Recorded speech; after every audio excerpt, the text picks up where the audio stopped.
drinking myself to sleep, passing out, crying. And that's what it did to me. That's why I let it happen. I mean, we would have neighbors bring us groceries. So we would bring, and we would put the groceries on the floor and get on our knees and touch the food and thank God for the food. So I was very grateful, and I was very broken in that environment. And then maybe that same night, I buy a 12-pack of beer and drink myself to passing out on the floor, crying, because I'm so broken. So it was a mixture of, faith and desperation and all these things. There was mornings I couldn't get out of bed, and my wife would just read books over me. She would just read words over me, and she would tell me, just do it. But I was so broken. I mean, I wouldn't say I was suicidal, but I began to Google, how to beat depression right before I was on the edge of it, because I felt I was on the edge. I was right on the edge of tipping over and just losing it. And it was crushing. So that thing is, to not be able to provide is, it emasculates a person. It really does. So what do you do though? You just work your way, you sweat your way out of it, I guess. I just sweated and just didn't give up. I could have given up. I probably should have at many points. There was no reason to believe otherwise, right? Talked to my friend one time, and he got up, and I was going through counseling. I was seeing a counselor for I just was so screwed up. I was so gone. And he said, "How's your business going?" I said, "Well, I'm turning the corner." And after about a month, he said, he literally got up out of his desk, and he said, "It seems like to me, every week you're turning the corner." And he just started walking in circles. And you see, the sign was, that's what your business is. It's just walking in circles. So I could look at that and said, I'm a loser, I'm a tool, I'm going to quit. Or I'm just going to figure it out. I'm just going to be a honey badger over this thing and not give a crap, and I'm going to figure it out. So it takes a little bit of naivety to make this thing happen. You've got to believe things. And even one of my first mentors, I said, I want to make $500,000 in this industry. And he said, "Mark, I've been around it for 8 years. People make like 60 to 80,000. That's just what people do here. You hear about the 500,000, but I ain't ever seen it." That's what he said. I said, I want to do it though. I want to do it. So you can, they talk about Steve Jobs doing reality distortion, and you have to distort reality.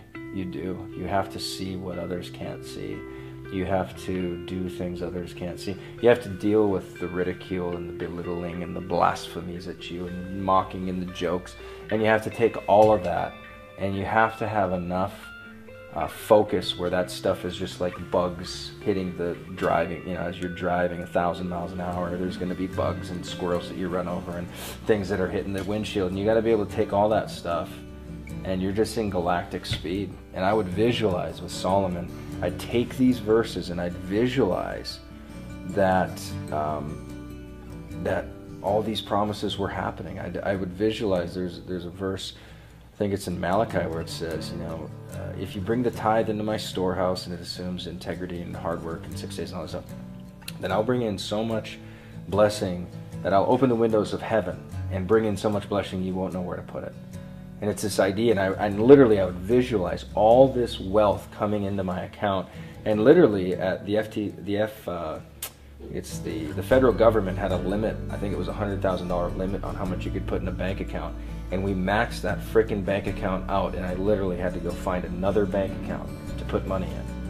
I mean, it was the manifestation. I saw these things happening, but I believed in them way before I had any real reason to. So faith is the evidence of things not seen. That's what living in faith is. And on earth, you've got to put your faith into tangible manifestations, things and people and institutions and realities that are touchable, visceral things. Like I would imagine that my clients would see me at a live event and throw their hands around me and hug me and cry and tell me how much they changed my life. Now, every week, there are clients that have tearful stories of how my story and my impact and this and that has changed their lives. I mean, it's incredible. But I saw it all before there was any reason to believe it. Really. Really? I saw every bit. I remember my phone, I would write all this stuff down. I allow myself to wake up to a text message that says, "Hey Mark, I made another $3,000. Thank you so much for your leadership." And I wake up to text messages all the time. I just got a text message, I'm not even kidding you, before this phone call, where a gentleman just made an $8,000 sale. Just right before we're sitting here. That is my life. I get these text messages all the time from teammates and clients. Hey, I just had a teammate who did like 16, 17,000, his best month ever, his first 30 days working with me. But I wrote all this stuff down. I wrote all of this stuff down. And it's happened in a bigger measure than I even imagined. But the key is you have to see this stuff. And you have to believe it when no one else does. That's what you have to do. And then maybe God says, okay, well done, it's yours. Like there's a threshold, this ugly threshold that you cross.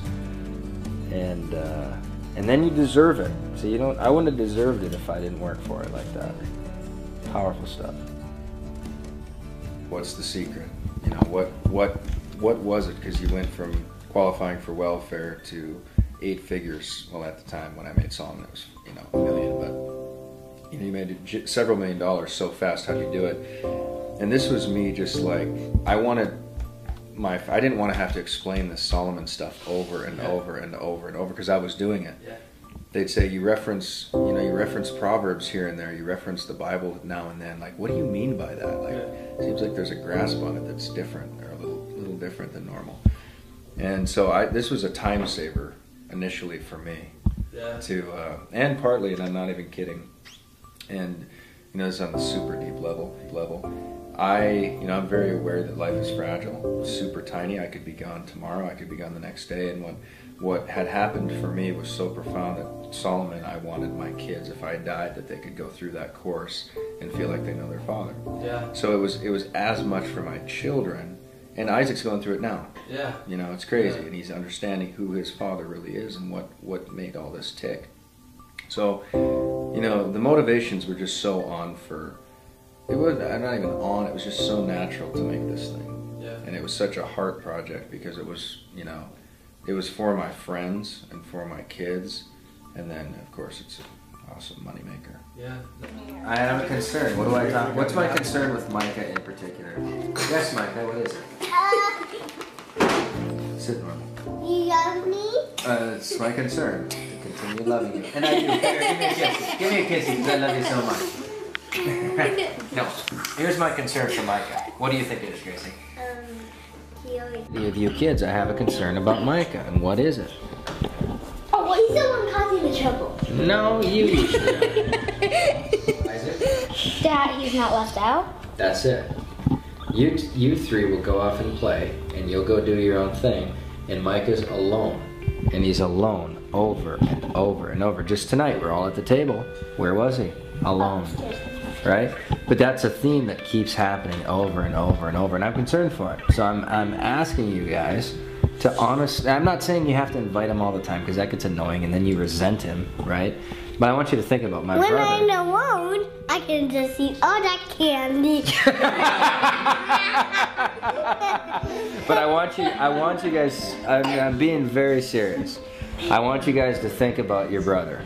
I do. I want you to think about including him as much. It doesn't have to be all the time, okay? But and it was hard though. You see, I'm using money because you guys aren't here to hear about my grandma. You're here to making money. I mean, that's what you should do. But this heart-centered principle of letting the heart lead the whole show.